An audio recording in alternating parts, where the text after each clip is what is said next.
Hello and welcome to Drew Rants. Yes, you are back watching another video and your boy is finally back in action. So today we're going to be doing our Monaco GP 2026 predictions. This is going to be good. This is going to be good. We all love watching the Monaco qualifying, but do we really like watching the race? Not really. Not really. There's not going to be too much going on except a couple of people bumping into each other, crashing. Maybe George Russell's going to go through the chicane again this year.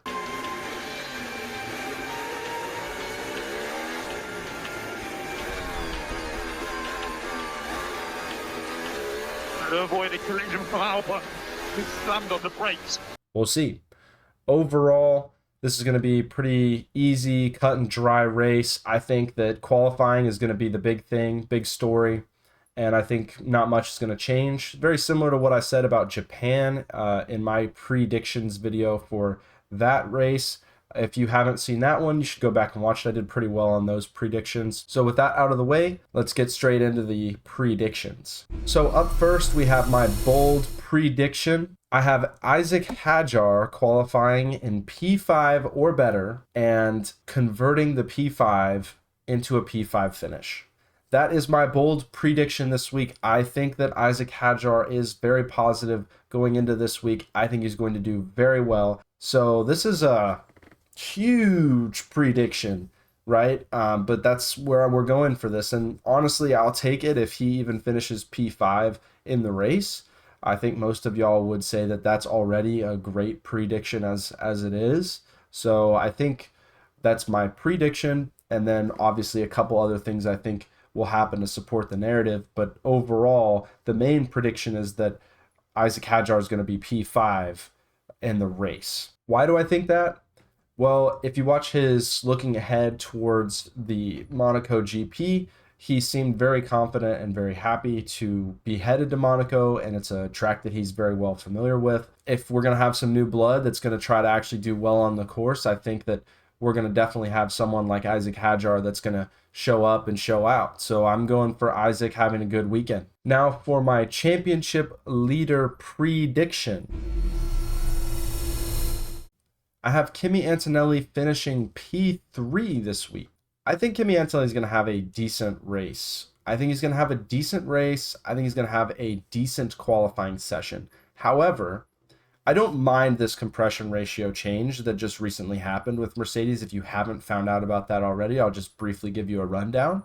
There was a previous compression ratio. Mercedes took that wording in the FIA regulations as cold measurements for the compression ratio. And during the race, it would have no effect because you're not measuring it while it's out there. But most teams took it as while it's running. So they changed it, the FIA changed this regulation to require the maximum compression ratio being while running. So essentially, Mercedes' engine is slightly nerfed, as you will. It's really their power unit and their battery deployment that is actually keeping them afloat and why they are so much better than the other teams. So a minor adjustment to the engine's probably not going to change a whole lot for Mercedes. Now, the reason I have Kimi Antonelli in P3 is because I don't expect him to have a great weekend. I do not expect him to continue the form that he's had for the last 4 races. I do not think he's going to win a race this week. I don't think he's going to qualify in P1 or P2. Matter of fact, I think he's going to qualify P3. And the main reason that this is going the way that I think it is because I think George Russell is going to do pretty good this week. And I think he's going to do better than Kimi this week in Monaco. Obviously, George has been around a lot longer. Kimi has driven Monaco before, but I do think that overall George has got more experience on this track. And with very, very fine margins, even though Antonelli has shown that he has really good pace, I am going to give the edge to George this week. And I also think that there will be Lando Norris in the mix this week. And I do think that he'll split the Mercedes drivers. So overall, my podium is George, Lando, and then Kimi. However, it's entirely possible that Lando is P1. And I think that would be pretty impressive, but I also think it's possible. And it is also possible for one of the Ferraris to get up there as well. So my main prediction is just that Kimi Antonelli is going to finish the race in P3. How he gets there is not really important to me as much, but that is how my narrative is playing out. I see that there's going to be a McLaren somewhere in the mix in the top two. Now, for my biggest loser, this is related to my McLaren comments, but I think that Lando is going to do very well this week. And in the same motion, I think Oscar Piastri is not going to do very well this week. I don't think he's going to DNF. I don't think he's going to have a terrible qualifying session. Every time that Oscar gets into his car and is not faster than Lando, it is immediately a point deducted from him and going to Lando. And I think if Oscar really wants to compete with the world champion of 2025, he's going to have to step up his game and he's going to have to start outpacing Lando. Even while Lando is in his prime form right now, is what I think everyone can agree on. That is my prediction for Oscar. Very unfortunate for my boy, but hey, you know what? Sometimes it happens. Sometimes it is that way. Now, for my unique prediction, I have Lewis Hamilton once again outpacing Charles Leclerc. Now, this is a good prediction. This is a unique prediction indeed, because most people think that Charles Leclerc is really good around Monaco, despite the one time where he hit the wall. I am stupid. I am stupid. As I said at the start of the season, he seemed much more positive about these kinds of cars and how the car felt. And I think as we just saw in Canada, I think he's going to be much faster, much better. I think he's going to take an approach that doesn't involve the sim anymore. And I think that will actually benefit Hamilton more. I think going back to his roots, back to 2008, I think that he's going to have a very, very good race.